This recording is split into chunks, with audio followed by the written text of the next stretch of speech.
Maybe we could even talk about the two you guys just launched on the FIRE movement. How about we start there?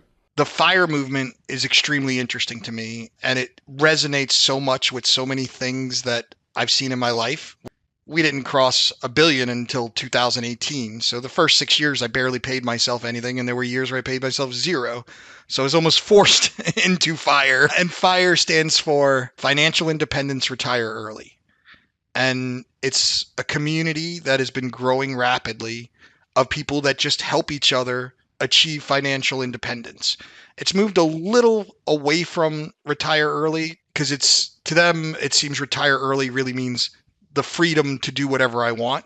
So most of them still have some sort of passive income or pet projects or consulting or board seats and things like that. I think that the younger crowd's vision of retirement is different than our parents who like work to the bone, get to all I get to my pension, and then like sip pina coladas in Cabo, like type of retirement. I feel like the under 40, under 50 crowd is probably a little more freedom. Like maybe it's FIFA, financial independence, freedom early. But FIRE, yeah, who's the Mr. Money Mustache? You got the Bogleheads. Who's kind of the FIRE, the big names out there?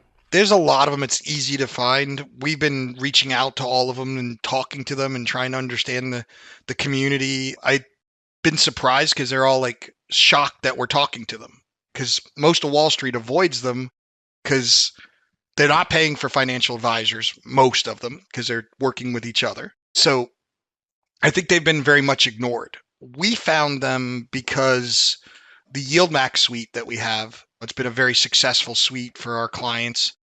A lot of the YouTubers and influencers that were buying and talking about the Yield Max stuff were also talking about how they use it in retirement, right? Or as passive income and things like that.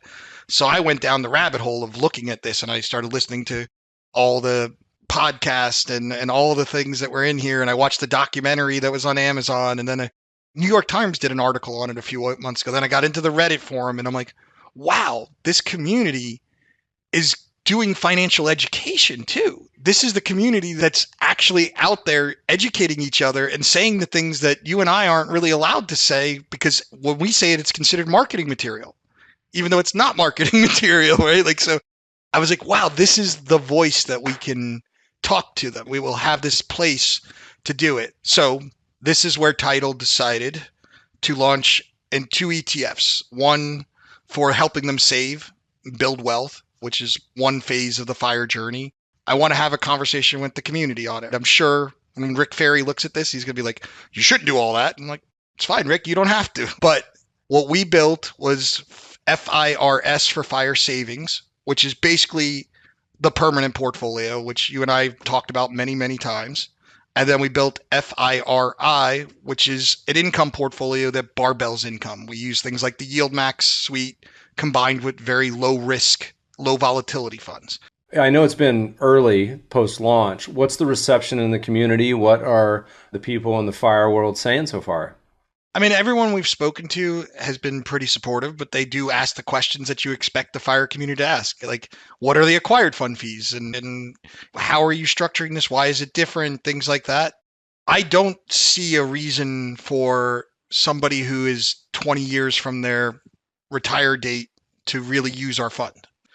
Our thinking is as you get closer to your FIRE number, your date that you can say, all right, I've got my independence and I want to switch to distribution phase of our lives, we think having a more of a portion in a permanent like structure, right, a portfolio that has less volatility and way more diversified is a good solution. Now, you don't ever have to be 100%, but that's the kind of thing we're trying to bring to the table is most people in the FIRE community have never lived through the 1970s thing. They've never seen the prolonged downturns.